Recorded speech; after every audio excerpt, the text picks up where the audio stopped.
Hello everyone, welcome back to our channel. This is the third video in Hacker2Hacker series, and you can see another guest on my show today. I have with me Yuvraj. Yuvraj is ranked as the most valuable hacker on Priceline for the past 4 years now, from 2019 till currently. He also runs a company called Secasure, and it's doing pretty well from what I know. Yuvraj, would you like to introduce yourself? Yeah, see. So, hey, hi guys, I'm Yuvraj, and I'm a book bounty hunter by passion. And as Asim said, I'm the number one hacker for the Prizeline's public program on HackerOne since past 4 years, since 2019. And apart from Prizeline, I'm even ranked on Google's VRP, and I was ranked until global rank 34 or 33 in the year 2021. But then I slipped off that ranking, and currently I'm 67th on Google's VRP. But that's good. Apart from hacking, I do own a cybersecurity startup called Secasure, wherein we have our own product and we even have our services on the penetration testing side, VAPD side. So yeah, that's it, Asim. That was quite crisp, yeah. But yeah. So Yuvraj, what are you going to teach us to the audience today?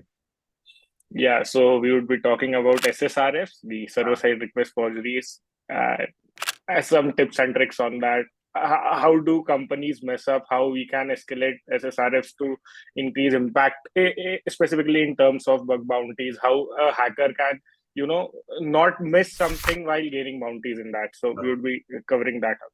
That's really interesting, man. Yeah, let's get started. Yeah, so we'll be talking about what SSRFs actually are, how does it occur, what are the tips and tricks for bug bounty hunters who are watching this video. So let's get running. A quick intro. Yeah, I am again founder of Secasure. I have been an ex-product security member at Gojek. Before that, I have been doing bug bounties since 2018. When I was in class 12th, I had my board exams at that time in 2018. That was the moment when it all started. I found a bug accidentally, you may say, in a platform called yatra.com. Oh, And from there, I started hunting mostly on the travel portals and all located in India. So I hunted on Yatra, Ease My Trip, Make My Trip, Go IB Book Clear Trip. So and then this company Fasos came, wherein even the CTO of Fasos reached out to me that, hey, would you like to join our company? And I was like, I'm just in first year of college, so I cannot say anything. But oh yeah, man. so that was that was how it went. And then in 2018 itself, I discovered this platform HackerOne. Before that, I didn't know that there exists a platform called HackerOne. Oh, So in September 2018, I created my profile on HackerOne. I started hunting bugs on some public programs. Then I started getting invites on private programs, and that's how it went through. And regarding Google's bug bounty, so in the month of May 2019, I had my end semester exams for the second semester of my college, and at that time I had one of a meeting with my friends regarding a college project. So that was on Google Meet. So they had sent a Google Calendar invite, and just poking around stuff over there, I accidentally again found a bug in Google Calendar. oh man. That was the first, because I was not aiming to actually hunt on Google VRP, because I thought that that's a pretty big program, yeah, big Hmm. researchers who would be researching over there. So it was not on my target list, but accidentally again I found that bug, and I was not expecting the reward that I got from them. It was $3133, like Oh, $3,100. uh, 3133.7. That's how they give. leak So code. yeah, leak code, yeah. So I was not expecting that, but when I got the email, it motivated me a lot to find bugs in Google, and then it all started for Google's VRP, and then I got lots and lots of bounties from there, just because I kept focusing on the targets that I had made at that time. So those were like Google Sheets, Google Slides, Google Drawings. So all those G Suite products that they used to give. So those were my targets, and then it all started from there. Just curious, what was this calendar bug? If you're able to talk about. Yeah. So it is fixed now. It was fixed, back in 2019 itself. So the bug was like, in calendar, when we get an invite from any of our friends or something. So what we do is, we get a link in the calendar itself that, okay, click this link to view this specific calendar invite that you have got. So I clicked on that link. I went to the calendar invite, and then there appeared a button which was like, click here to resend this invite. It is still there if I'm not wrong. Send calendar invite by email or something. It was a button like that. I pressed that button, I clicked send and intercepted the request in work. And in the request body, there was this calendar ID that was being sent and the email ID where the invite should be sent. So I just tried messing up with the calendar ID and it actually worked. I was able to see others' calendars. So, Oh, and the ID was not that difficult to, brute force or something, because it was a combination of email and some random integers. So that was not very difficult. But yeah, I got to see calendar invites oh, of other people, that's and really that's how good. Google rewarded. I mean, so it was curiosity that got you into Yatra and then curiosity Exactly. into Google. And that is one of the major things I see in hackers, like how curious we are, what are different types of combination. Even I was talking to another hacker yesterday and we were recording this test, Arman Samir.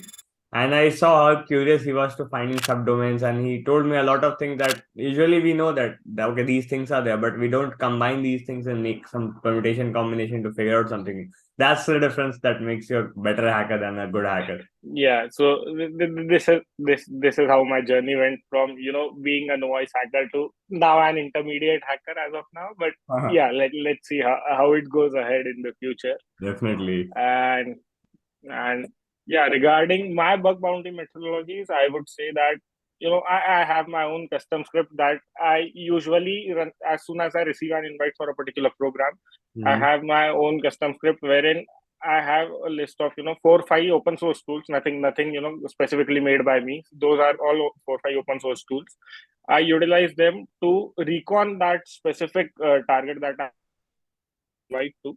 So I get a basic rough idea about the attack surface, how the target is spread out, how many services are running on, how many ports are open. So everything I have automated that stuff, so I don't have to manually go to Nmap and see all the ports that are running. I don't have to go to AMAS to find subdomains. I don't have to run HTTPX by project discovery to find out what all domains are actually active, what all are giving back response as 200, 403, 404. So I have automated all this stuff. So with that particular script, and I just give the host the target domain with a wildcard thing, and then it automatically finds out via AMAS that okay, these are the subdomains. And then along with AMAS, I also use Subfinder by Project Discovery, because there are some cases wherein AMAS does not find something, but Subfinder finds a few subdomains. So I run both of these in complement to each other, and then I get a list of subdomains. From there, I run HTTPX to find out what all are actually active, in the sense they are externally, an attacker can visit them, or those are publicly facing assets. So I find by HTTPX, and after that I run Nmap to find out open ports, and then I run FFUF to find out any hidden endpoints or something. So I get an overview of that particular, I would say, target in terms of all the subdomains that those are running on over there. So I even found one bug in this automation process itself, that on one of the websites, Ruby, I guess it was Ruby on Rails, and that it had debug mode on. So debug mode on Ruby on Rails means you have directly got an RC on that. Accidentally I found, but yeah, through automation I found an RC on one of the like big websites out there. All the people that I talk about, everyone is a bit focused on automation, which I also agree with. And almost the same set of tools, AMAS, HTTPX, Finder, FFPF. I see these are so good tools, and a lot of people, they underutilize it, or they just try to find Exactly. new tools again and again. But it's the same thing. The basics are the same, and that's what I was talking yesterday as well. So yeah, I agree with that. Yeah, that's something that people should focus more on. That's how the automation part works. Just with 4 or 5 tools, I get an overview of the target, and then the second thing, the second step that I take after starting the scan is I just go through the application. I just understand the use case of that application. That what does it actually do? To understand the business logics, how everything is working. What all features does it provide? Does it have a premium pricing or something, so that I would pay for that, and then I would see what is the difference between premium and basic pricing. Because what I have seen till now is some hackers do not actually spend on the platform to explore it. and that's why they miss many bugs out there. So I generally prefer if an application is providing basic plan, premium plan, enterprise plan. So I prefer paying not the enterprise thing, but yeah, for the premium plan to see what all premium features does it provide. If it is a travel portal, I'll try to make a booking, actually making a booking, to see that how does it look after making a booking, how my trip summary looks, how the trip modifications work. So for that, see, we Yep. at the end we want to earn bounties, but then to gain the bounties we have to spend something. It is our time, it is our money, so it can be anything. But yeah, to explore the platform we'll have to do such things. But then in the end, I won't say you might end up, but you will be ending up with getting bounties out of that platform. So Yeah. it is fine to Yeah, I've seen this a spend on lot. that. I've read a write-ups. I've seen this in my own personal cases where premium features are not tested that thoroughly, and that's why it's better that if you get some premium, let's say even a month premium, a lot of these companies they offer a free trial, so you can even test it in that. Yeah. So even free trials work, but then yeah, that's how it works. So now getting back to our Yeah, topic, that is we server-side digressed a request lot. forgeries. Yeah, so the main motive behind this talk. So yes, so what do actually SSRF means, or server-side request forgeries? So it is just a web application vulnerability that allows an attacker to make the server request some external endpoints or maybe internal endpoints that might the server might think that okay, it is actually me who is making, but at the end the attacker is actually making the server make these unauthorized requests to unintended locations. So this is what SSRF in layman terms means. Now here's one diagram wherein I have showcased that through this SSRF there exists a user A and there exists an endpoint. The endpoint takes a parameter, maybe a URL parameter with a complete path, including the host name. So what the attacker tries is he tries reaching out to the internal service by maybe brute forcing or something to test out if the port works. Now, what this vulnerable server does is it appends an auth token to actually access the internal service. And since this SSRF works, the attacker is able to see the internal service. Now, in this specific case, the external service is not exploitable by the attacker. He's not able to make external requests, but internal requests are possible. So what he does is he tries just the internal IPs with random port numbers, and then the vulnerable application appends the auth token header. The request gets sent to the internal service, and he gets the response. This is a full-blown SSRF. Now, in case of external networks, the next network is externally visible, yeah, or maybe exploitable. And with attacker.com, maybe anything can be his host name or the IP, or anything can be there, and he's able to make requests to external server. Now the thing comes here is it a full SSRF or a blind SSRF? Because people usually have these two categories: full SSRF or blind SSRF, and then again there lies a third category, that is partial SSRF or something. So what do they actually mean is, in case of full SSRF, we get to see the response of the end interaction that has been done through our attack. So if it is attacker.com port 8082, so it means in case of full SSRF is the response of this particular domain attacker.com is visible to the user via this application. So this is the case of full SSRF. And in case of blind SSRF, what the thing is, we get an interaction on our attacker control service, but we are not able to see its response on the user end via this vulnerable application. So this gets into the blind SSRF. In case of partial SSRF, what happens is a request is sent to attacker. We get a request from the vulnerable application on our service, and what the user is able to see is maybe the title of this attacker controlled service or the metadata of this particular service, but not the exact response that is being sent. Maybe the response headers are just relayed, maybe anything is relayed, but the body is not actually relayed to the user by this vulnerable application. So this comes under the partial SSRF thing.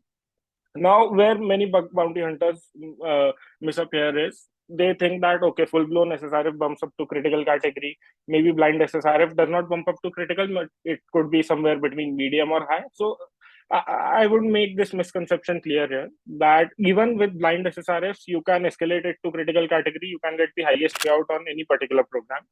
So what do I mean over here is maybe for blind SSRFs, the application might append some kinds of authentication headers or authorization bearer tokens in the request while relaying it to the external service. So when you are having a blind SSRF, do take care to check the headers that you are receiving from the application, because it might contain some sensitive data that might lead you to some other bug. So this blind SSRF can be, it can be chained with the or token to maybe increase the impact of that particular bug. So this is how, we can increase the impact via blind SSRF. So it is not always like that blind SSRF would end up in medium or high paying bug, but you could, if utilized it properly, you can take it up to critical category as well. Apart from just the odd token thing, in case of blind SSRF, you can even use a protocol called Gopher protocol. It is not widely used in these days, but it was like quite popular because before the HTTPS protocol came. So what does it actually do is, even this protocol allows us to make get and post requests from the service. So if your vulnerable application is able to use the Gopher protocol, so you might again end up getting a full-blown SSRF from there, or from this blind SSRF with the help of Gopher protocol, you might end up getting full-blown SSRF, or maybe you would end up getting an RC from there. So there was one recent write-up by Avinash Jain wherein, not for the Gopher protocol. I missed up something. We'll continue this later. It's fine. Cut.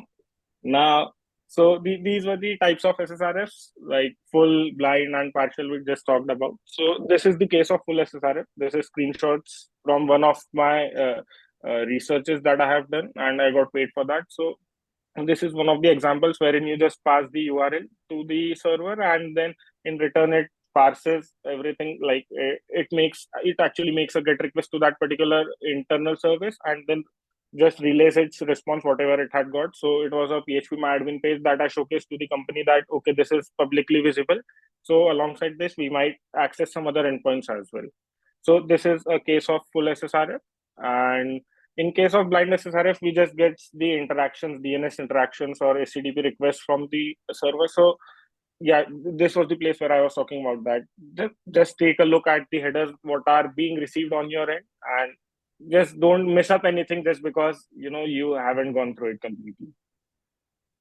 Then from the company side, how does it actually happen? So not many people might be interested in it, but I would love to showcase this. That I mean, how it works, it's usually better that maybe there's some trivial case that you're missing, but if you know how it works, you might get it tracked there. So definitely learning this.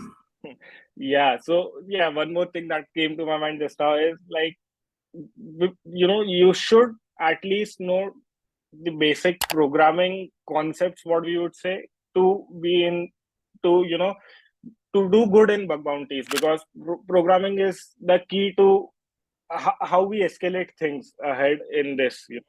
So if we take an example of any particular vulnerable application, then if it has been coded in PHP or Java, we get to know through it, right, through the response headers and all that, what is the programming language working behind this particular application. So it becomes good if we actually know that language, how it works. So in case of PHP or Java, if we know that how actually the concepts work in PHP, how the string parsing and all log4j works in PHP in Java. So those concepts make us bit more ahead in terms of getting good bounties in that particular program, if we are aware about the things that the application might be using. So this is a sample code in PHP which showcases how a developer messed up with SSRF, like creating SSRF loophole for the company. So what the company here was doing was, like, it was a vulnerable application and it was taking the image URL parameter from the user and from the client side, that I would say, and then it would parse the image URL and it would create a GET request. This file underscore get contents method creates a GET request, which makes interaction with the third-party service. It is not restricted to an internal domain or service. So it would request for this particular URL here. And then this parse image is a custom method, which would just parse the contents of this URL as an image. So it would make a HTTP request. it would create that page as an image and then store it in image variable and then just show this image to the client. So this is how the code was working. Now, what happened was it was not restricted to just the internal services.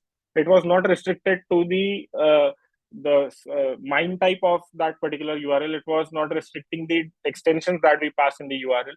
So even though it was used for rendering images, it was actually allowing user to make any random request and screenshot that particular page, how it looks, and then it would show that to the image. So such kind of such kind of scenarios lead to local file inclusions as well, LFIs, and alongside that, again we get a full SSRF because we are able to see the actual response, not in terms of code, but in terms of the image, we can see that okay. So if you make a request to localhost port 80, there might be some service running there. So we might be able to see the screenshot of that service because it is just parsing the contents and then just showing the image to the user. Oh, I remember a similar use case from one of my hacks. So there was this page where if you add a link to it, it would generate a PDF of it. And I used LFI to get the etc password file and then get it printed on the PDF. So it seems like similar. Just get the screenshot of it.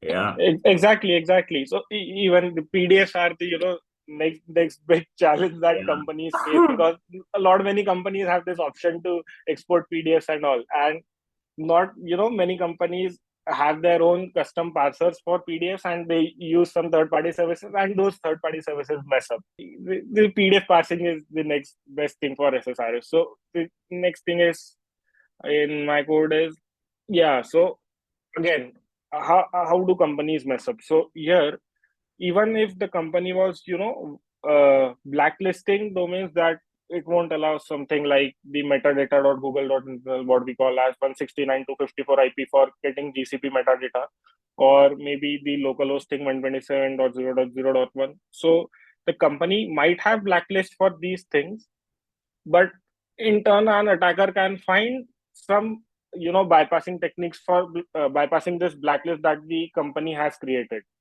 So what I have observed till now is companies just depend on blacklisting certain services or certain host names in their code to that's very common. Don't allow that's very common. But in my opinion, the company should now shift from rather than blacklisting to whitelisting, so that they would end up all possibilities or most of all possibilities, and it would allow interactions only to the services that they are expecting to, because services like nip.io or even I can purchase my own domain, I can point it to maybe 127.0.0.1 or 169.254 to get metadata from GCP.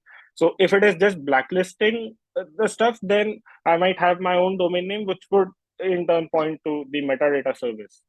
So that would again be a bypass for that. Companies should now shift from blacklisting stuff to whitelisting, so that they would not end up all possibilities, but the extent to which it can be exploited would be reduced by quite a great number.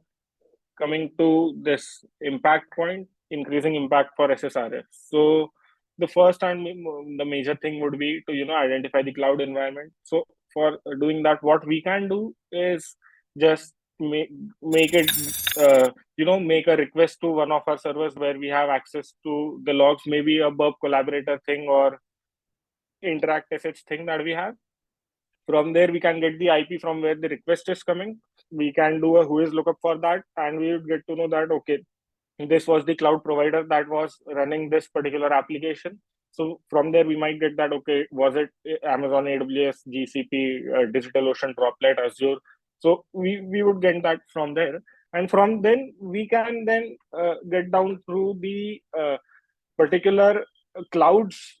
We would say metadata thing that okay, for this particular cloud, these are the things that would work. For this cloud, these are the things that could work. So we would just shortlist the stuff that we want to go ahead with and leave the stuff that is not necessary for us. So in case of Google GCP, we have this 169.254 internal metadata service from where we can get the tokens. Now the bad stuff is they have deprecated this. There used to exist one compute metadata / v1 beta 1 endpoint that used to work without the authorization header, the metadata flavor Google. So it used to work without that, but I've seen. since last 1 year, I guess they have stopped accepting requests without metadata header. Yeah. So SSRF now won't be reaching the metadata service unless you are able to add the headers to that particular request. So for this one hack that you might try is appending it as x hyphen metadata hyphen Google in the original request. It might be possible that the reverse proxy that is sitting in between might proxy the headers to the next particular request that would be going to the metadata service. So this is one thing that what is the header you mentioned? So it is metadata hyphen flavor, that is for Google. So what we can try is x hyphen metadata hyphen user for Nginx if the proxy is Nginx or something. So it can just take that header from here and maybe it would send it to the next request that we are asking the server to. Crossed, we just throw it. Finger crossed, yeah. So this is one thing for GCP. For AWS, this still works without any kind of headers. So if you are able to hit this particular AWS endpoint in case of SSRF, then it would give you the credentials for that particular IAM user that is attached to this EC2. Now it depends on your luck what roles this Amazon EC2 this IAM user has been given. So if it is a shell role or if a higher privileged role is given to this AWS EC2, you might end up getting a complete RCA on that. So here's this write-up by Avinash Jain, wherein he was able to escalate an SSRF to getting a complete RCA on that particular web application. So this is a good write-up. And Asim, you can drop this link in description too. So this would be helpful for bug hunters to help them escalate SSRF that they particularly find on AWS impacted machine. Now again, in case of DigitalOcean, we have this endpoint and even this works without headers. So yeah, kudos to AWS and DigitalOcean that they allow hackers to run these endpoints without headers. Hacker friendly environments. Hacker friendly environment. Yeah. So we can run without headers these for these two particular cloud hosting providers. Again, coming to this thing, so LFI, as I already told that if we are able to read the internal file system, then there might be a possibility that apart from etc password, we might have some other files as well if the directory listing or something works. So we might end up getting access to sensitive files. So once with the same technique, I found service account credentials for one of the companies with the help of the SSRF like this. So the directory listing was possible through this. So I just went through all the directories and found out what sensitive stuff is found. And from there, I found GCP service account credentials from there. And then it is how it escalated. So that is one thing. Now for Gopher protocol, as I already mentioned, we can utilize this protocol, but it does not always work with all the servers because it depends on how the application is deployed. And you can take a look at this write-up as well. I'm not sure who is the owner of this, but we can go through it. So it was a blind SSRF found in Yahoo by one of the researchers, and from low category, it was into low category because it was just a blind SSRF. He was just able to make DNS interactions and HTTP requests. But with the help of Gopher protocol, he escalated this bug to an RCE, getting a reverse shell. And then it was escalated from low to critical, giving him $15,000 in bounty. So this protocol is quite useful if you can utilize it properly, because not many people know how to use this protocol, because it is not as simple as HTTP, but a quick what I would say trial and error would end up getting you some good numbers if you do it correctly. No, that's the great part I see. The community is so helpful. Someone would have something there, like how to use Gopher protocol or something like that. And you definitely yeah, exactly. So now again, there exists this Gopherus library. It is publicly available on GitHub, wherein this particular person has created this library for 5-6 different things for Gopher protocol. So it helps you create payloads for if you have identified that your vulnerable application is running MySQL service. So this library would help you create payload for that MySQL service to get a reverse shell. So this is how this library is working. So you won't have to write the Gopher payload manually. You can just take this library, tell it that, okay, this is my service, that is my SQL service, and then it will help you escalate that particular bug by giving the payload. So even this guy, the Yahoo guy that I'm talking about, he used this Gopher library to generate payload. He found that there exists a Redis database that is running on. So he took this library and then in its command, he gave the parameter that this is Redis that I want payload for. And then that Redis database gave him this reverse shell. Oh. So this is one thing for. So I would suggest don't miss this Gopher protocol. Yeah, so this library is very helpful for people who are trying out this Gopher protocol on their SSRF. And the main thing would be don't miss this specific protocol, because even I have not utilized it properly until unless I was knowing about this protocol, how to properly utilize it to exploit stuff. So even I have missed some SSRFs just because I didn't know this protocol. So I would suggest that please before submitting your reports, try escalating it with this particular protocol, because you might end up getting an RC directly from here. So this is very helpful. Now getting to the next thing.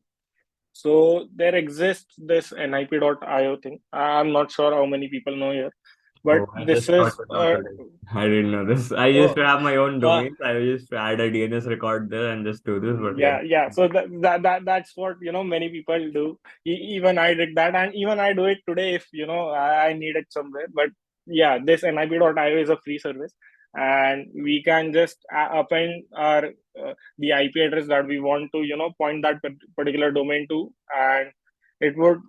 So this NIP 127-0-0-1.nip.io will now point to this particular IP. So even if you are opening this domain, it would point to your local host of that particular machine from where the request is going through.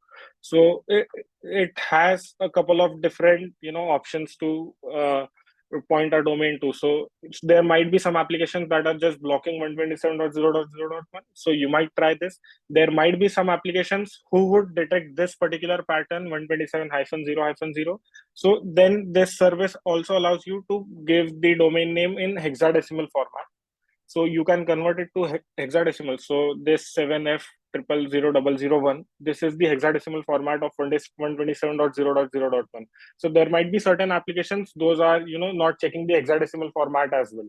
So we might end up just getting a redirect from this. So this is something. And then it also allows us to append any random characters, so that if there are certain restrictions that okay, even hexadecimal formats are not allowed.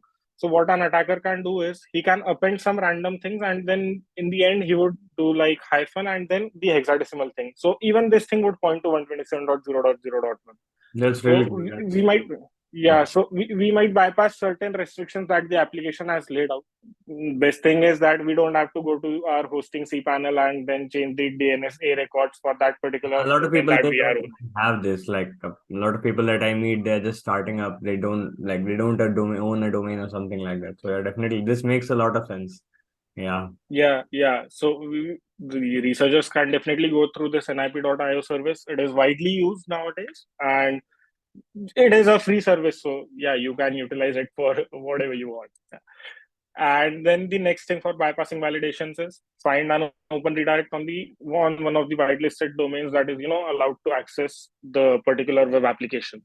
So there might be certain cases wherein only the original host name for that particular application is able to we are able to make requests to the application's whitelisted domains itself. So if the application is Google, let's say, so Google allows only allowing with that SSRF, it just allows us to make requests to anything with google.com, and the path name could be anything. So what we can do is, if we are able to find an open redirect on any of the endpoints, then that would be helpful to make the server make requests to our server with the help of that particular redirect. Now the thing is that redirect should either be 301, 302, anything, but not JavaScript readback, like giving response to 100 and then the JavaScript is redirecting it with window location href or something, because that won't work. But yeah, if the redirect is 30x, then it can be definitely be used to exploit it and get it to some external service. Yep, yep. Now this is one more thing. I'm not sure if many people know or not. This is the backslash trick, and credits to David, who is a bug bounty hunter with Google. Known him just through the bug bounty groups that I have joined, and from there I have been knowing him, how he is working. So this is the backslash. Because of him, I know this today. Before that, I was not knowing this particular trick. So what happens in this backslash trick is there are two things when an SSRF or an open redirect is being done. One thing is the validation that the application has in place to verify the domain or hostname. The second thing is how the URL is being parsed by the URL parser that is working behind. So the first step, as soon as an application enters, so let's suppose we append a URL equal to parameter in one of the vulnerable endpoints for SSRF. So what the first step is, the application would validate the hostname. So it might have a whitelist that, okay, these are the specific domains on which I would be allowing the request to be made. So from there, we are stuck that, okay, we cannot make requests to external services. So what we'll do from here is we'll utilize this backslash trick. Now what it does is there are two things to it.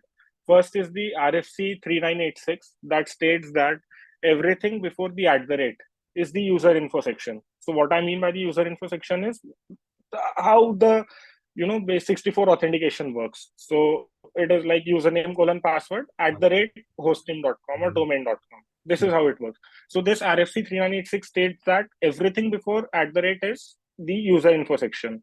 So the validation portion might be utilizing this RFC 3986 to just see that, okay, this is one thing. Now, the second thing is WHATWG, that is Web Hypertext Application Technology Working Group. So it is similar to how the WWW is, the consortium.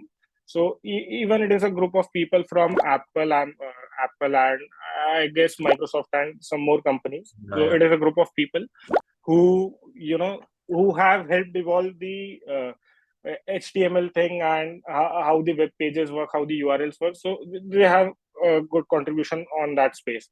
So what that WHT consortium tells is that anything that comes after slash would be the path. So everything before slash would be the host name. Everything after the slash, the backslash, would be the path that would be there in the URL. So now what happens is application validates the URL based on RFC 3986. It sees that, okay, everything before the @ is user info and after @ is the domain name. So what it would think of is the whitelisted domain might be google.com here. So application would be aware that, okay, this request is being made to google.com. Now, what actually the URL parser is doing before making the request is it would see that backslash. It would understand that, hey, okay, as per the consortium, this backslash ends the host name. So 127.0.0.1 would be the host name for me, and everything after that would be the path. It is some kind of type confusion, we can say, that one is thinking it as the valid thing and the other one is thinking the 127 as valid thing. And then the request is made through. So I'll show you this screenshot. What happened in this case of application was, in the first place, it was like a normal SSRF. So without this /@ I'm not able to zoom this thing. So if you would see, Asim, on the left side, we have this service URL thing, wherein we have appended the URL and then we have 2 slashes and @. So this is the backslash trick that I used on this application. So it was not allowing access to internal domains on this particular service. So I then used this backslash trick to, make this like the whitelisted domain on the right side and the internal service on the left side before the slash. And it actually worked, and I was able to get a full-blown SSRF on this thing. So this is how the application, vendors mess up, and it's an opportunity for bug bounty hunters like us to utilize them. Definitely, yeah. This is about it, about the talk, and do reach out to me, guys, on LinkedIn if you have any questions or queries or anything you want to reach out to me. And you can also reach me out via my email, that is Yuvraj@Secasure. And apart from that, I would be hiring cybersecurity interns in the month of January for a period of 3 to 6 months. So do reach out with your resumes at interns@secasure.com, and I would be more than happy to, hire the folks who are actually talented. I won't be looking at the institution from where you are coming, but the experience that you carry along with you. So that would be good if you would attach your bug hunting profiles or hack the box links or something. So I would be able to see that, okay, what kind of experience you are carrying with you, and maybe we can work out together something. Yeah, definitely. I mean, yeah, and just to add to that, on my Hacking Simplified Telegram channel as well, I tend to post a lot of these job postings that I get. Like just now, Yuvraj posted one of these. So the same way I get from a lot of people that they're hiring for interns or maybe full-time bug bounty hunters or full-time penetration testers. So I just posted there. So I'll add the link. All my videos have their Telegram link. So if you're just not there, just check it out, and you might find a few hashtag job links, and you can just look at there. It just helps to help the community in a way. Cool. Thanks, Yuvraj. Thanks for taking the time to just make these slides. I just asked him, Yuvraj, hey, can you just make it? And he was very kind to just take out some time with all the things that he's doing currently. So it took some time to get to a common time consensus that okay, I'm available at this time. Is Asim available? So sometimes Asim is available, I'm not available. Twice or thrice we had to reschedule it, and finally we had to do this on this weekend. Okay, finally he's also available, I'm also available. And it's a bit busy in weekdays, I understand. Even I also don't get time. Like I usually record these on Saturdays. Like after this, I would have another recording, let's say 2 hours later, and then tomorrow there's another recording. So in weekdays are usually very busy. I don't get time, and that's why a lot of my video frequency is also decreased for that very reason. But yeah, I tend to get people so that if I can't maybe create something, maybe someone can teach something and then get it doing. Thanks a lot, Asim, a small bug bounty tip, like to the researchers who might be interested to hunt on Priceline. It is a gold mine for cross-site scripting, I would say. Oh. So those who have skills for cross-site scripting, just get on to Priceline. It is a gold mine, and you might end up getting lots of bounties from there. So that's a small tip from my side. See, everyone heard that, right? So now you can just try your payloads and get something running. So Yuvraj, just some other questions. So apart from bug bounty hunting or apart from running your own company, what do you do apart from cybersecurity in general? So apart from the bug bounty thing seems quite stressful at some point of time. So just to leave everything aside, I just go through the Instagram reels or something. Apart from that, I go onto YouTube, watch a few gaming creators who live stream their gaming stuff and all. So I do that, and some web series in terms of from like recently I watched that College Diaries thing, Campus Diaries. Sorry, yeah. So Campus Diaries. It is 8-10 months old web series, but now I got time to watch that, so I did just complete that. I consume that content. I really like. I was watching some series a few weeks back. I recently watched this Drishyam 2 that came out. I was really waiting for it. I want to go. I might go tomorrow for. That's a good watch. That's a good watch. I won't reveal any spoilers, but that's a good watch. And also, just curious. So, what would be a suggestion? Like, let's say, a 2 or 3 point suggestion if someone who wants to come into cybersecurity from perspective of a new person, like you have been for 4 years, but let's say someone who is just starting up and someone who is a developer already and they want to switch. So there would be two different perspectives, I guess. But what would your recommendation to those both of these people would be? Yeah. So first thing that I would suggest, I haven't followed that, but I would suggest is go through CTF challenges or something, because developers might relate to CTF challenges. So that would be something that a person from that side should go through. And for students or college going student people who want to get into this, so maybe go through there exists this thing called Hacker 101, that is from Hacker1, the tutorials, the CTF things that Hacker1 itself provides for bug bounty hunters or security researchers. So it starts from very basic things and it goes to an extreme level of hacking. So from there, you can, take each challenge and then study about that specific topic on the internet, and then apply its knowledge on that CTF to capture the flag. So from there, you would get to know all the concepts related to cybersecurity and bug hunting slowly, but that would definitely help you to, learn more, because the main problem that exists here is anyone does not know that from where to actually start, what topics to start, how to start. So that HackerOne CDF thing would be a good starter, because it will take you through a lot of challenges, and while going through those challenges, you can search that topic on the internet, that specific topic, and then that would be a good starter for anyone who is doing that. Yep, definitely. I've seen that, and that's pretty good resource.